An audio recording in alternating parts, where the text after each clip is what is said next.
The शंखनाद channel में आए हुए बहनों और भाइयों, आप सबको नमस्कार।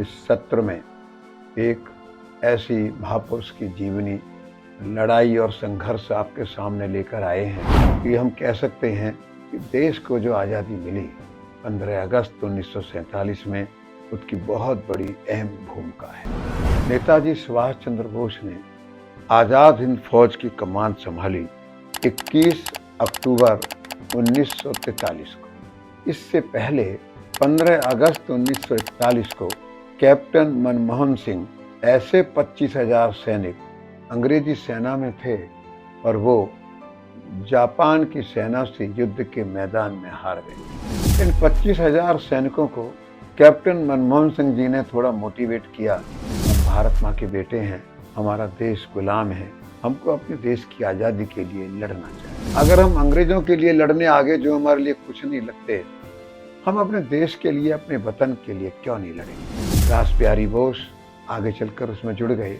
कैप्टन मोहन सिंह और रासबिहारी बोस ने इसकी कमान संभाली और नेताजी सुभाष चंद्र बोस भारत से जेल से भागकर अंग्रेजों की आंखों में धूल झोंककर भारत से अंतर्ध्यान हो गए। 62 पुलिस और जासूस के लोग उनके चारों तरफ बिखरे हुए थे। ब्रिटिश शासन का तंत्र फेल हो गया। 21 अक्टूबर 1943 में इसकी कमान संभालते हैं कैप्टन मोहन सिंह और रासबिहारी बोस से सिंगापुर के एक कार्यक्रम में, जो कार्यक्रम 4 जुलाई को सिंगापुर में हुआ। उसमें घोषणा की रासबिहारी बोस ने, आप सब बहन और भाइयों के बीच में आज मैं इस दायित्व को छोड़कर, हमारे देश के बहुत बड़े नेता जो अपनी जान को जोखिम में डालकर कितने खतरों से बच करके, नदी पार करके और इंग्लैंड की पुलिस और सेना से बचते हुए हमारे बीच में पहुंचे, ये हम सबका सौभाग्य होगा। उनके नेतृत्व में हम सब काम करें। और उन्होंने आजाद हिंद फौज की घोषणा कर, उन्होंने बनाई गांधी ब्रिगेड, नेहरू ब्रिगेड, आजाद ब्रिगेड, सुभाष ब्रिगेड। महिलाओं की रेजिमेंट खड़ी की, जिसकी प्रमुख बनी लक्ष्मीबाई, वो रहने वाली चेन्नई की। ब्रिगेड बनाकर के युद्ध की तैयारी शुरू की गई। कहते हैं कि लगभग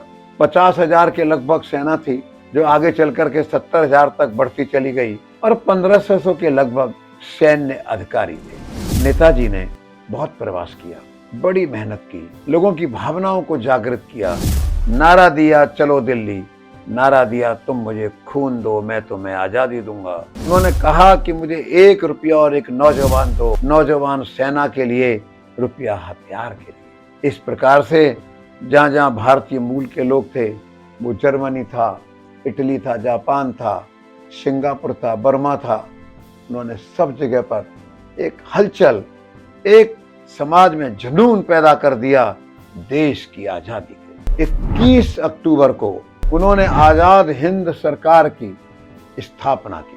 प्रधानमंत्री नेताजी बने और उनके विशेष सलाहकार रासबिहारी बोस बने।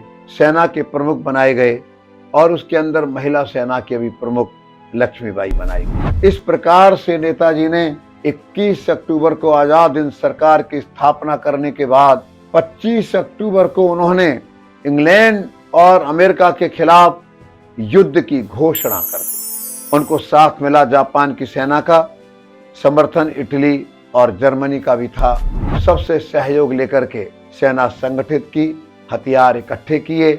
उनके अंदर एक भावना देशभक्ति की कूट कूट कर भरी। जर्मनी बहुत दूर पड़ेगा भारत की सीमा से, इसलिए जापान आकर उन्होंने युद्ध का संचालन किया। लोगों ने कहा धन की कमी आपको नहीं होने देंगे। 20 लाख लोगों ने लिख कर दिया नेताजी को, हमारी सहानुभूति ही केवल आपके साथ नहीं है, आप हमारी जब में कोई भी काम लगाएंगे, हम उस काम को करेंगे।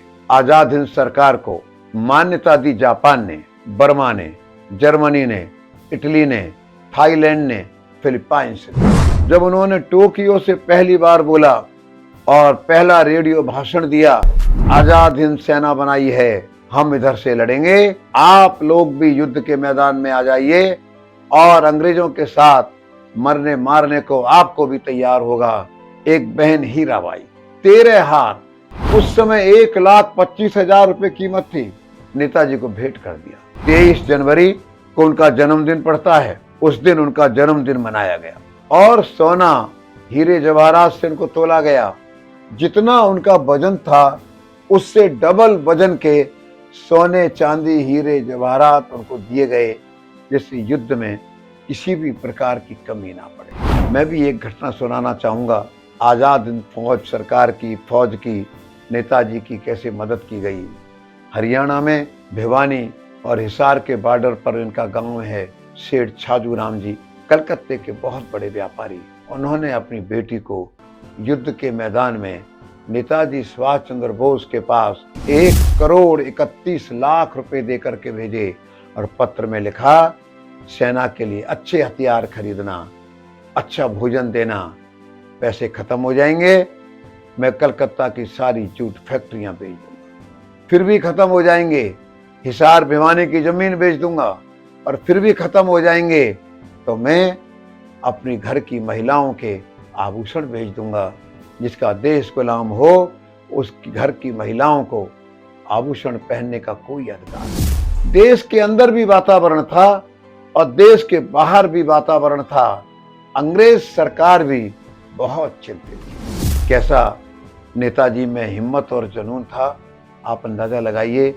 वो कलकत्ता अपने घर से निकले, कैसे वहां से धनबाद पहुंचे होंगे 16 अक्टूबर, कैसे वहां से वो पेशावर पहुंचे होंगे 20 अक्टूबर को, नदी पार की, ठंड को भुगता और कैसे पहुंचे होंगे वो काबुल के अंदर और किस तरह वो रूस की एम्बेसी को संपर्क किया होगा। उसके बाद जर्मनी के हिटलर को मिले होंगे, इटली के मुसोलिनी को मिले होंगे, जापान के टीजो को मिले होंगे। कितना कॉन्फिडेंस, कितना रिस्क, कितने खतरे उठाए होंगे, पर देश को आजाद करा कर रहूंगा।